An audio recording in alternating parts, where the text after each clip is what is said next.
It was a blistering July afternoon in the heart of Kansas, the kind where the sky looked too big and the heat shimmered off the highway like glass. Emily Harris, a millionaire businesswoman known for her luxury lifestyle and fast-paced world, sat behind the wheel of her sleek black Mercedes, watching the temperature gauge climb. The car sputtered once, twice, and died right there, in the middle of nowhere. She sighed, tapping her manicured nails against the steering wheel. No signal. No cars for miles. Just endless golden fields swaying in the wind. She stepped out, heels sinking into the dry gravel shoulder, and looked around helplessly.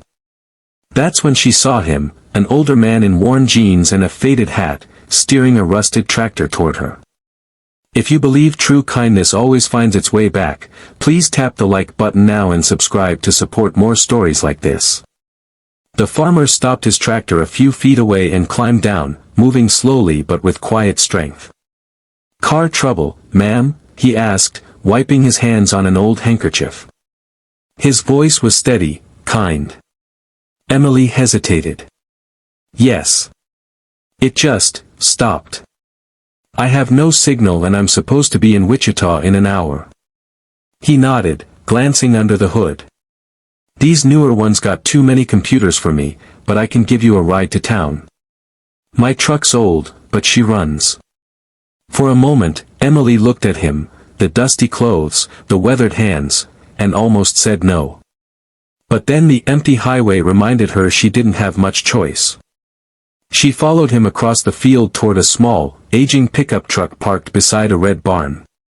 The inside smelled of hay and oil. The seat creaked as she climbed in, clutching her designer purse like armor. The farmer started the truck, and they bumped down the gravel road in silence until he spoke again. "Name's Jack," he said. "Farm's been in my family 50 years." She forced a polite smile. "I'm Emily Harris." Jack nodded. "I've heard that name. You're the lady who owns those food companies in Wichita, right? The ones that make those fancy organic meals?" She glanced out the window, embarrassed. "Yes, that's me." He chuckled softly.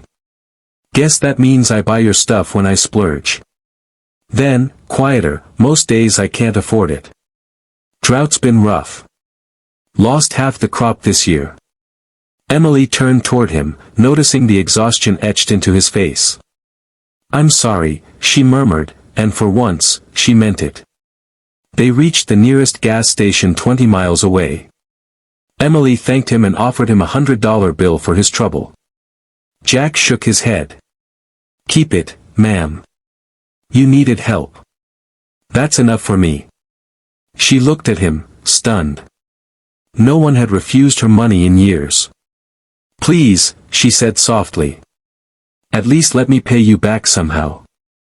He smiled. "You already have. You reminded me people still ask, please. Haven't heard that in a while." Then he tipped his hat, climbed back into his truck, and drove away down the dusty road. That night, Emily couldn't shake the encounter.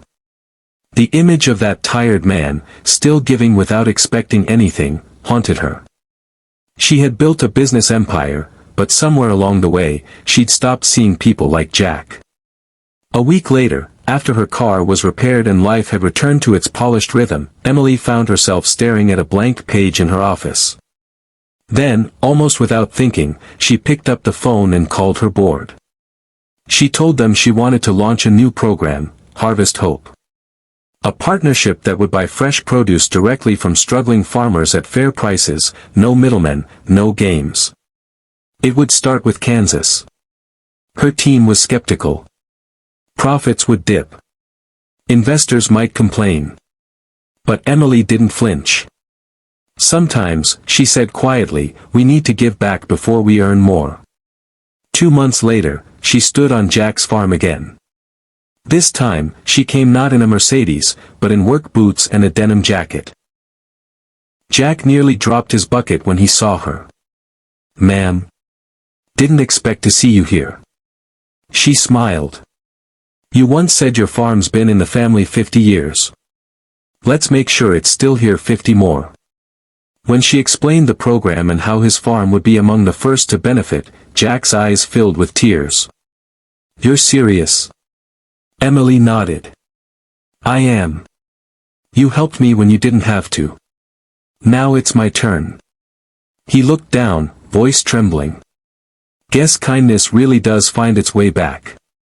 That year, Harvest Hope transformed dozens of struggling farms across the Midwest. Jack's farm flourished again, and Emily's company gained more respect than profit ever could buy. At the program's first anniversary, Emily stood on a small stage in front of farmers and families. Kindness, she said, her voice breaking, isn't a business deal. It's a seed. When you plant it with sincerity, it always grows back, sometimes in ways you'd never imagine.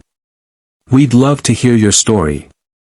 What is the most memorable act of unexpected kindness you have witnessed or received? Share it in the comments below. And as the sunset bathed the Kansas fields in gold, Emily looked toward the horizon, where Jack's tractor moved slowly across the land, and whispered a quiet thank you.